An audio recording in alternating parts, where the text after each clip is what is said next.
Today we are bringing you the preview of Week 5, which is the last week before bye week start in the NFL. So things are going to be a little bit trickier after this, but this is our last week with a full slate of games for about 8 or so weeks. So as always, we're going to go over some matchups to look forward to, talk about the matchup of the week, and again, my guys that I am putting a lot of confidence and stock into for this week.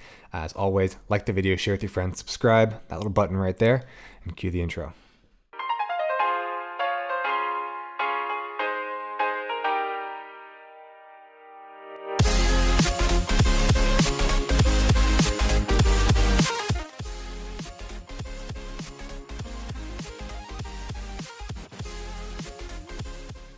Welcome back into TwinTakes Fantasy Football, and you may have noticed that I'm wearing all black. That is because I am in mourning. Both of my teams in my two main leagues lost pretty badly this past week. Just was a really unlucky week for my football teams all around. So I lost my unbeaten streaks, went 0-2. So yeah, that's the reason for the all black outfit. But we're going to bounce back. We're going to talk about Week 5. We're going to try to give our best analysis of these games and hopefully get everyone, including myself, especially myself, back on the winning track. So without further ado, let's get into our first matchup. And that's going to be Eagles at Cardinals. Over under is going to be 49 points, very close to that magical 50-point over under number that we like as fantasy football players. And Eagles are currently favored by 5.5 points at the time of this recording. I believe that number might increase a little bit going forward.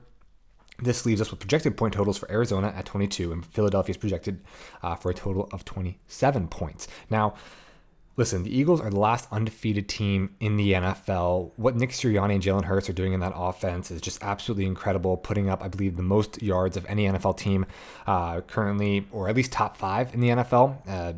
Jalen Hurts is currently a top 5 passing, has top 5 passing yardage, which pretty good for a quarterback whose main complaint on him was arm strength and couldn't throw the deep ball accurately.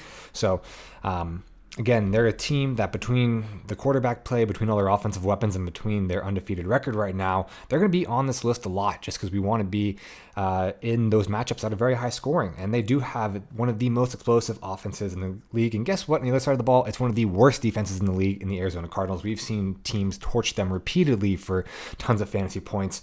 Eagles should be firing on all cylinders for this game. So just going to be playing a lot of Eagles offensive weapons, as we've talked about many times on this channel before. However, on the opposite side of the ball, this is going to put Kyler in a really positive game script for putting up fantasy points. Is going to be a lot of designed pass plays, especially with the James Conner lingering injury. I don't expect them utilizing Conner or Benjamin on the ground too much. So a lot of passes from Kyler, a lot of opportunities for him to hold the ball, which is also going to lead to him running the ball a lot and scrambling. Should be between him slinging the ball and trying to play catch up on with both of his feet, and just the way when those plays get extended in the pocket, just the way that Kyler ends up putting up fantasy points, it should, despite the Eagles being a top 5 defense, Kyler should be able to put up a very solid fantasy game on the day. He still is one of the more dynamic QBs in the league, despite the slow start. Plus, the Cardinals are getting healthier. Rondale Moore is back in the fold, which is going to open up that offense a little bit more. Greg Dortch has been good, but obviously Rondale is just a little bit more talented, a little bit more athletic than him, and especially going back to that slot position and his ability to take the ball out of the backfield. I expect as the Cardinals get healthier, they should definitely continue to improve after their really rough start. Also, we're looking at the fact that Darius Slay is still dealing with an injury from last week, which is a huge blow to the Eagles secondary. So look for a lot of deep shots. Don't get me wrong, James Bradbury has been amazing. CD Deuce has been a very big benefit for that Eagles secondary, but Darius Slay is the guy in that secondary, and without him and with him missing time, it really opens up a lot of holes in that Eagles secondary that I do expect Kyler and his really above average arm strength to take advantage of. So again, that's what I'm looking forward to from this week, from this matchup. Our must starts, we got our amazing list here: Kyler, Jalen, AJ Brown, Miles Sanders. Hollywood is a must start after his past 2 performances. Zach Ertz, even with Rondale coming back, I think he's still going to be an absolute target monster. And also Dallas Goedert, who has the second most yards after catch behind Austin Eckler of all skill position players. He is a must start against this putrid defense. Probably start. I'm kind of downgrading Devonta Smith to a probably start, but just after we talked about this with the Eagles offense so much that they have so many offensive weapons, whether it's Gainwell, Sanders, Goddard, AJ Brown, that even if they are firing on all cylinders, even if they are putting up well over 30 points, not every offensive weapon can be great for fantasy. There's just too much talent to go around for the point totals that they're putting up, unless they're scoring over 50 points, but that's just not realistic on a week-to-week basis. But even with the bad game last week for Devonta, only scoring 3.2 points, I expect him to bounce back. I expect him to still be utilized, and I'm going to call my shot and say he's probably going to be starting regardless of his up and down weeks. That's just the nature of volatility of players. Also, James Conner, we talked about how this is probably going to be not a very favorable script for him, but if he is if he is one of your starting running backs, if you drafted him in the 4th round, just with all the dominance of injuries around the running back room, there's not too many options that are going to be better than James Conner, so you have to play him as long as he's healthy. That's obviously pending how his injury progresses this week. Desperation starts. I do like Rondale Moore a lot. I loved what he did in his rookie season. I think he can be really dynamic. And hopefully Cliff Kingsbury and Kyler can get this offense back on track. So if you really need a desperation start, Rondale Moore is a guy that I would, in a desperation mode, put out there. Also, Kenneth Gainwell obviously has a touchdown upside. So with a ton of running back injuries, if you have been absolutely hammered with running back injuries between Javonte, David Montgomery, Elijah Mitchell, and so many others, Kenneth Gainwell is a guy that is start worthy in a flex. My call for this game is I'm going to say Eagles are just too dominant to pick against it at this point. So I'm going to have Eagles win and cover, even if that line continues to move and grow larger in the spread. Second matchup that I'm looking forward to this week is Dolphins at Jets. This is a little deceiving because the over-under is currently set at 44.5 points, with Miami only favored by 3 points. So this gives us a projected point total for the Dolphins of 24 points, and the Jets are only projected for 20.5 points. But I understand that Tua's out. He's already been ruled out for this game. Thank you, NFL, for doing the right thing. He definitely needs some time to recover and recoup, especially after those 2 brutal concussions that he took. Back injuries. And yes, I understand that there is a slight downgrade with Tua out. However, in my personal opinion, I think, yes, Tua has taken a step as a passer. He's gotten better with his accuracy down the field, making his decision-making in the pocket. But the real magic that powers the Dolphins offense and the real reason for their amazing step forward this year is because of the mad scientist that Mike McDaniels is and what he's been doing, scheming up these plays for Tyreek Hill, Chase Edmonds, Raheem Mostert, and Jalen Waddle, who is my personal guy in that offense. Teddy is one of the more competent backups in the league. So he's been a starter before. He's been around the league. He's very experienced, very tenured. And with a week of preparation, he should be able to run this offense near close to 100% efficiency. I fully believe Mike McDaniel's ability to cater the offense to Teddy's abilities. Again, that skill position player group that we mentioned earlier definitely is one of the best position player groups in the NFL and should do a good job with Mike McDaniel's mad scientist thought process. It should really hide any flaws that Teddy has, especially against this Jets defense that makes any team that go against them look amazing. On the other hand, the Jets, listen, they've made the switch to Zach Wilson. It seems like there's a lot of buy-in from the team around him. We saw an increase in production from Breece Hall. It looks like he's now taken over the backfield. Garrett Wilson looks really, really strong after a couple so-so weeks from 1 and 2. Even with his low point total this past week, he still looked really, really good getting open. And I expect that Wilson to Wilson connection to be on display here. Listen, they went about this kind of the Philadelphia Sixers trust the process way. They went through the draft. They've been drafting young. They're a very young team. It's going to take time for them to mature. But I do believe that now that they have Zach Wilson, they have their guy in the backfield. Yeah, he won't throw it as much as Joe Flacco, but you do have the buy-in from the rest of the team. They seem to be rallying around their young quarterback, and this would be really, really a game to see if they do take that next step, if Zach Wilson takes that next jump leading into his sophomore season. He seemed really... He actually seemed really, really good in that comeback win versus the Steelers last week. So I'm very excited that he can actually, kind of rewrite the script that was his rookie season and pretty pathetic. Also, just on a complete narrative aspect of it, there's not going to be too much of tape of Zach Wilson just with how much he was out last year, plus not playing in the offense this year. This is his first real offseason with, actual practice in the first team reps.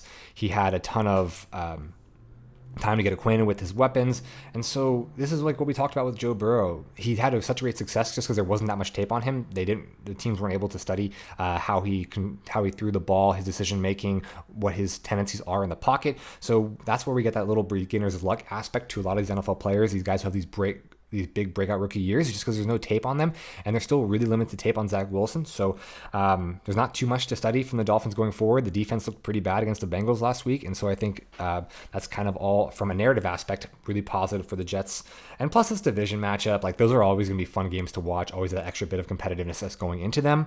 So again, I do project that this does hit the over. I think Vegas is a little underperforming these offenses based on the Tua injury and the switch to Zach Wilson. I think overall Zach Wilson might be a more competent quarterback than Joe Flacco. That's a hot take, but that's just my feeling around this game. So we get to our must starts pending the health of Waddle. I believe he was back in practice today, but again, if he's close to 90% health, obviously it was really detrimental to him last week. However, if he has full participation in practices, you got to start Waddle, got to start Tyreek. Breece Hall and Garrett Wilson are going to be must starts as well, just based on their uptick in production and volume and snap share. The probably starts, Teddy Bridgewater. Again, this is the same reason why Geno Smith has been such a good quarterback for fantasy, why Jared Goff is such a good quarterback for fantasy. They have these incredible skill position group players around them, and they have people who are scheming them in the right way. They're going to be the benefactor of a great offensive scheme, and so that's why if you are dealing with, some of those quarterbacks that have been disappointing, like a Matt Stafford, a Russell Wilson, Tom Brady, you're going to probably want to start Teddy Bridgewater in this scenario. Also, if you were banking on Tua, Teddy Bridgewater should be a very competent backup. Also, Zach Wilson. Raheem Mostert is going to be what I think, just based on the snap share totals, is going to be the RB1 going forward. So if you do have a pit at running back due to injury, Raheem Mostert would be the back to start in my personal preference in this backfield. And obviously Elijah Moore, we saw that he has a connection with Zach Wilson from a few games last year. I know he hasn't performed well this year, but listen, if you want to take a shot on a guy, Elijah Moore I think is one that can he's going to grow and be better as the season progresses. And then in desperation, you have Michael Carter, you have Tyler Conklin, and then I actually put Gesicki on this list for a desperation start, but I think there's many more tight ends, even in a 14-team league, that you can find. And I would rather play Tyler Conklin over Gesicki, but that would be a really deep desperation. Probably starting Evan Ingram over Gesicki. But yeah, desperation start. I will limit that list to Michael Carter and Tyler Conklin. They're both still heavily utilized in those offenses. They both received a decent number of targets over the past 4 weeks. So I don't expect them to have like game-breaking upside, but if you need a good floor plays, those would be guys that I could certainly see slotting into your lineup. Third matchup that I really do want to highlight here is going to be Bengals at the Ravens, another divisional matchup. Over-under is going to be 48.5, much higher than the last game, close to that 50-point number, and Baltimore is currently favored by 3 points, which I think is a little bit disrespectful to Baltimore, but we'll get into that later. Oh, wait, I forgot. Speaking of that, I forgot who I was going to pick. I'm picking Miami to win and cover by 3 points. Pretty easy. Just experience, tenure, better coach in my opinion. Despite not having Tua, I think they'll be just fine. Okay, back to the Bengals and Ravens. So if we look at 48.5 under over with Baltimore at -3, we're looking at Baltimore projected points of 25.5 and Cincinnati's projected at 22.5. Bengals are currently looking back to their old selves after that really rough 0-2 start. They have had 2 really good bounce back games where Joe Burrow has, the offensive line has looked a little bit better. It's limited the pressures on Joe Burrow, and Joe Burrow has actually been slinging the ball all over the field and taking advantage of all the offensive weapons he has. Boyd, Higgins, Chase, and Mixon. Look for them to take advantage of a Ravens secondary that, while on paper was listed as one of the best secondaries in the league and one of the best position group units in the league, they just really haven't looked 100% through the first 4 games. Marcus Peters has certainly taken a step back. Kyle Hamilton looks to be struggling as a rookie.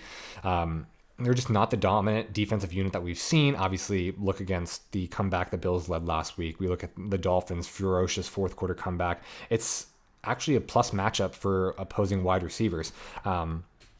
And again, it's a divisional matchup, and I expect it to be very exciting, and this will be no different.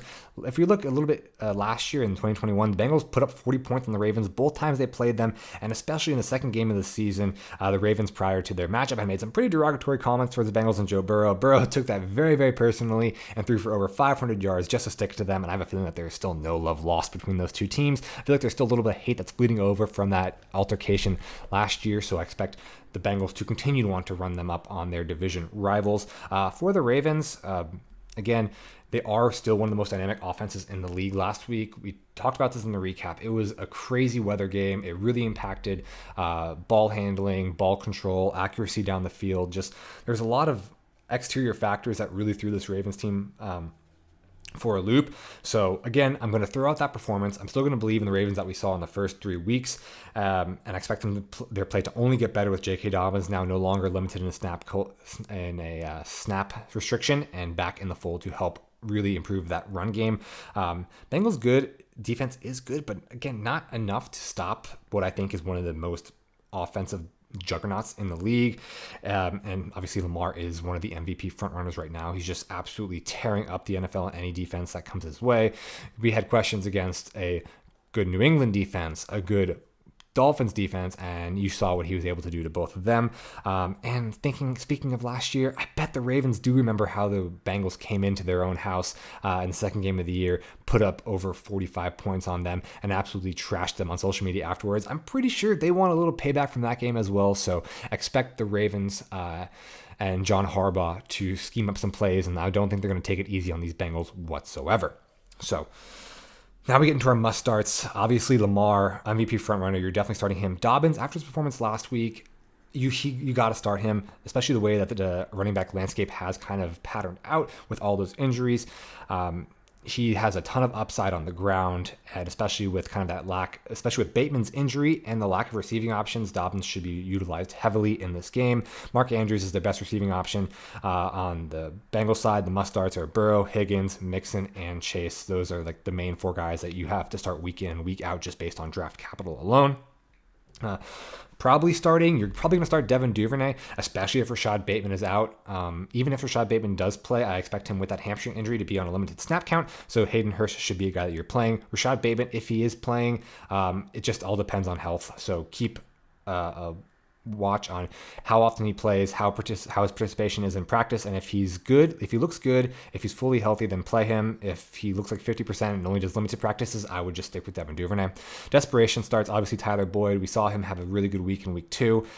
With Joe Burrow throwing the ball, especially when we're looking at this Ravens secondary, any of these wide receivers can go off. So if you have any questions or if you have a really bad matchup and you need a guy that could potentially go off, Tyler Boyd is one of those boom bust guys, but he has that potential to boom and get you a 20-point week. Also, Hayden Hurst, you've seen his utilization in this Bengals offense steadily increase week over week.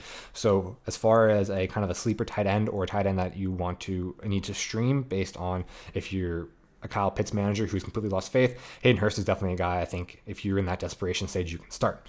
So those are the 3 main matchups I wanted to cover. There is actually kind of a struggle figuring out matchups that I really like this week that I want to talk about in depth, but those are the ones that I really am digging into a lot for fantasy relevance. So let's get into our quick hits and best of the rest. Let's start with our London game, the 9:30 a.m. Eastern time, Giants at Packers. There's so many questions at wide receiver between injuries and inconsistency and also subpar quarterback play. Also, it's an early game, so I don't want to deal with trying to figure out, which wide receivers are ready at 9:30 in the morning.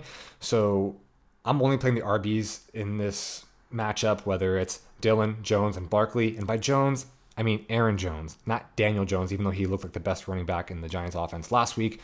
But yeah, it's going to be hard for me to want to play either of those quarterbacks. I just think there's just so much limiting upside, and I think this is a game that really positive game script for both A.J. Dillon, Aaron Jones, and Saquon Barkley, and those would be the guys that, listen, just from a personal standpoint, I don't want to deal with fantasy football at 9:30 a.m. in the morning. So, play the guys that are guaranteed, and then worry about it later on after you had a couple cups of coffee. Moving on to Steelers, Bills. I mean, you can't have any faith in the Steelers at this point. They've made the quarterback switch to Kenny Pickett. He threw 3 interceptions, couldn't throw a touchdown, didn't look that great coming in. This is also one of the best defenses in the league, and the Bills, we talked about this often, this defensive line, Boogie Basham, Ed Oliver, Von Miller has just absolutely wreaked havoc on everyone they have played. They slowed down Lamar and the Ravens, so Najee is probably a sit candidate for me this week just based on that. I mean, if you draft him in the first round, you probably have to play him. You don't really have any other better options. But if you do, I think maybe this is a week that Najee takes a sit on the bench. I mean, I'm going to play all my Bills regardless. Josh Allen, Diggs, Singletary, Gabe Davis. I just don't expect it to be. I just want you to taper your expectations. Even though this is a great matchup, I just expect it to get out of hand really quickly. And this could be a game where they sit Josh Allen on the starters by the end of the third quarter, or it goes to a really run dominant script and they use Zach Moss and James Cook to really bleed out the end of the game. So I think the best case scenario is a lot of these guys like Diggs and Davis end up with like a touchdown and maybe 80 yards, and they get that in like 2.5, 3 quarters, and then maybe they're out. So good matchup. You're playing those guys because you have to. It's really the Steelers defense is not as good as they have in the past, but just taper your expectations just based on the way that the game could easily get out of hand. Chargers, Browns, Chargers run defense. Again, we're vomiting the same narrative over and over again. It's a defense that is really good. However, it invites the run. That's just the way Brandon Staley plays his defense. He wants to really protect against pass coverage, drop linebackers deep into coverage, and it invites running backs to run. We've seen this work out very well for James Robinson 2 weeks ago. We saw it work out really, really well for Dameon Pierce last week. So again, going to be playing Kareem Hunt and Nick Chubb. Browns obviously got ran all over by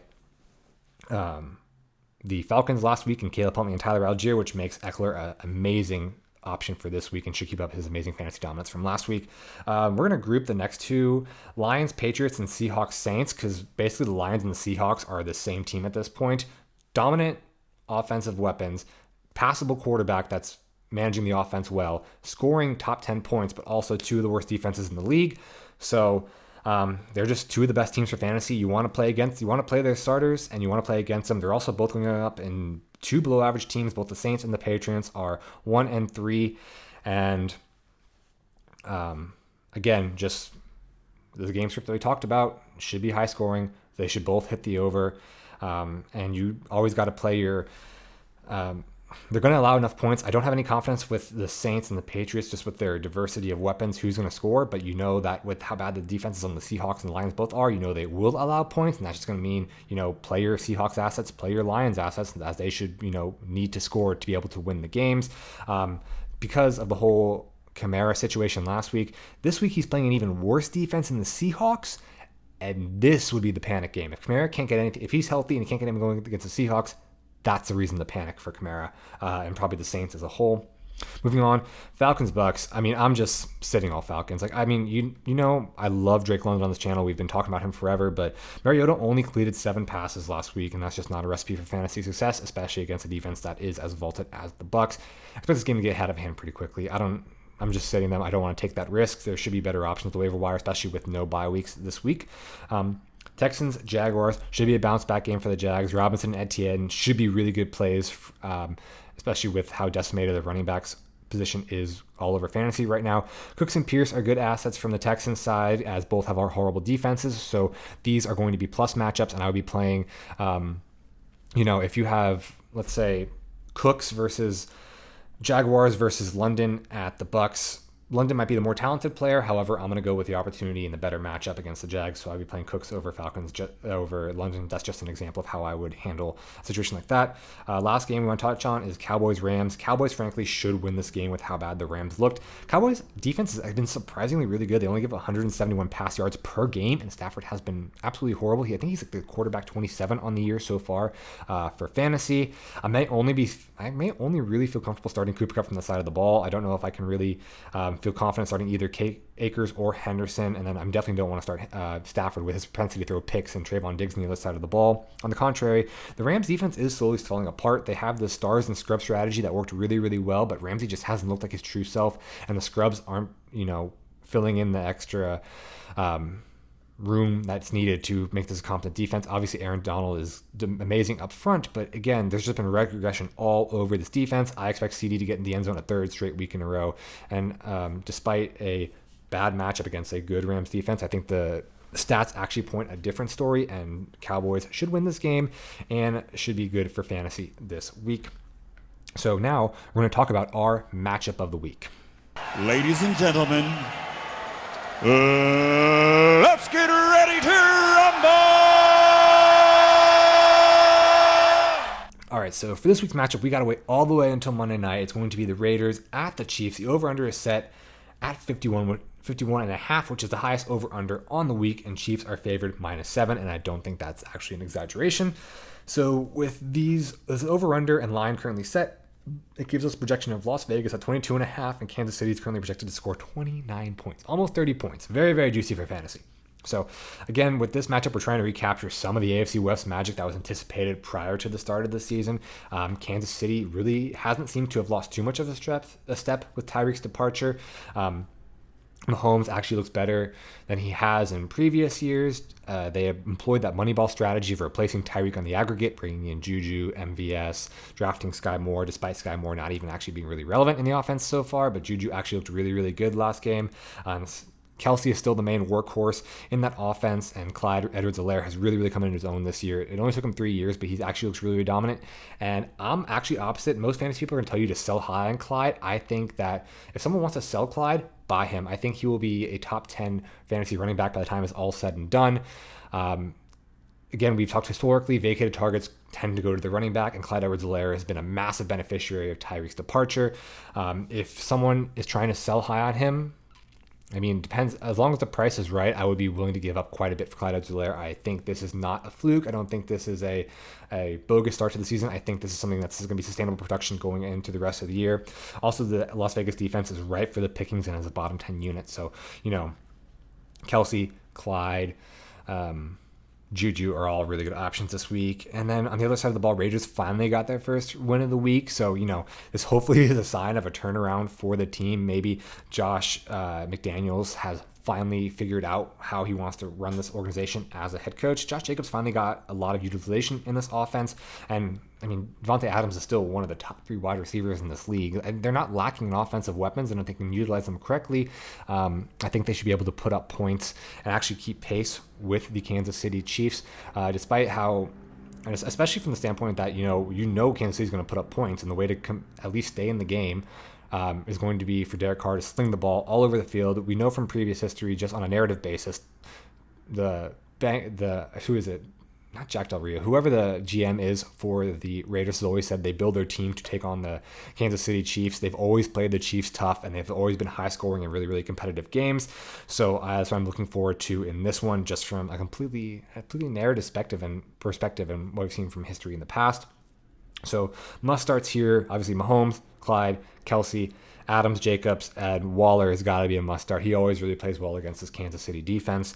You're probably starting Derek Carr. Again, I think this is going to be Derek Carr's best game of the season.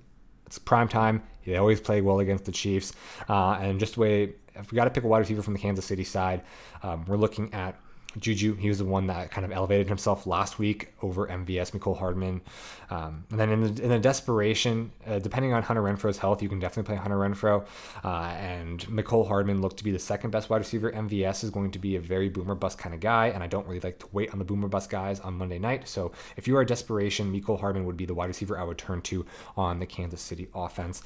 As far as I'm going to go for my pick of the game here, again, Raiders have always played the Chiefs close. They've upset them quite a few times over the past few years. But again, just the way how bad the Raiders are looking on offense through the first 3 weeks, they're 1-3, just compared to how good the Chiefs are. I'm not going to go with historical here. I think it's going to be a more competitive game than people think, but I'm taking the Chiefs to ultimately win by that -7 margin, and they're going to cover. So now we're going to get into my guys for the week. Week 5, my guys. Listen, first one, Terry McLaurin. They're playing against Tennessee. It's typically a plus matchup for wide receivers.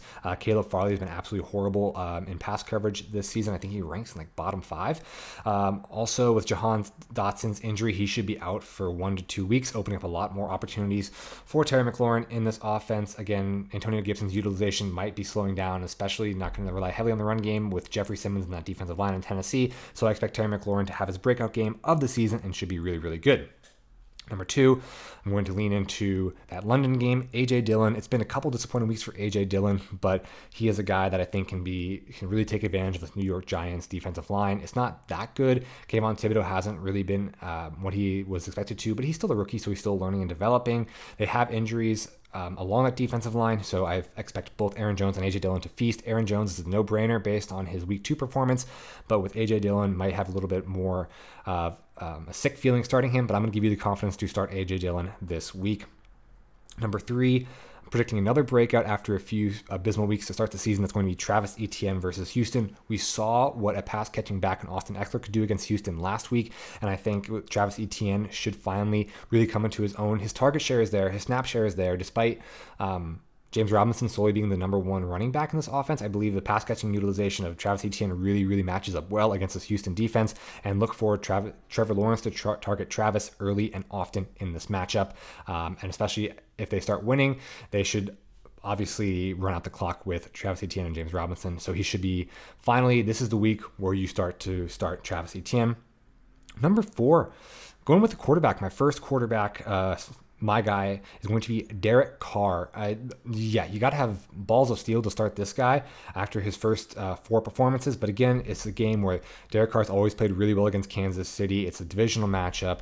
Hopefully they get Hunter Renfrow back and all their options are healthy. The Kansas City defense has been allowing a lot of points to opposing quarterbacks. So Derek Carr should be a really good flex or a streaming start this week. Finally, I'm going to take a shot on one of the Eagles' weapons, one that, is probably disappointing after only scoring 3.2 fantasy points last week, but Devontae Smith. Again, this is Arizona is the worst defensive unit in the NFL currently. So if there's anyone with the most upside out of some of those wide receiver 2s, Devontae Smith is the guy with the most upside. And in a year where we've seen absolutely insanity in the fantasy football position, I want to try to lean into guys that don't have that safe floor. I want to have those guys that are going to win you weeks, and the one guy from the wide receiver 2 position that can win you a week is Devontae Smith. I understand it was really painful last week, and you might have trouble starting him this week, but listen, he has the ability to do it. He has the connection with Jalen Hurts, and they have the ability against this Arizona defense to put up a massive amount of points. So those are my guys for week 5. Just a quick recap: Terry McLaurin versus Tennessee, AJ Dillon versus New York Giants, Travis Etienne versus Houston, Derek Carr versus Kansas City, and finally Devontae Smith versus Arizona. So time for a parting thought of the week. There's only one thing that I'm not clear about. Actually, there is one thing. One other thing. Nothing too profound this week. Just remember, this is the last week before bye weeks start hitting the NFL. So again, make sure you have your lineup set. Don't go trade away depth pieces because you're going to need those depth pieces going forward.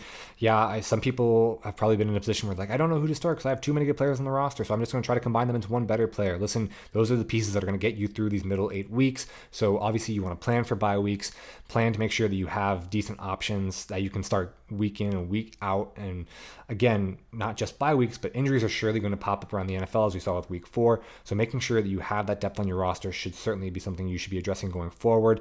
And maybe even on the bright side, some of your start-sit decisions should be actually pretty easy going forward when some of your players are on bye. So with that being said, keep that in mind. Try to maximize your depth. Even if you don't need some waivers, go out, pick up some guys that you think could be really relevant down the stretch. We're talking guys like Rachaad White after his performance against the Chiefs this past week. So that's my parting thought. Again, hopefully you all have a wonderful week 5. I'm going to try to bounce back. I have a couple rough matchups this week, but hopefully I'm not wearing black next week when we do the recap, because if that happens, if I go 0-2 for the second straight week in a row, it will not be good. Hopefully you guys have had a lot much better luck than I have. I'm looking forward to a great week 5.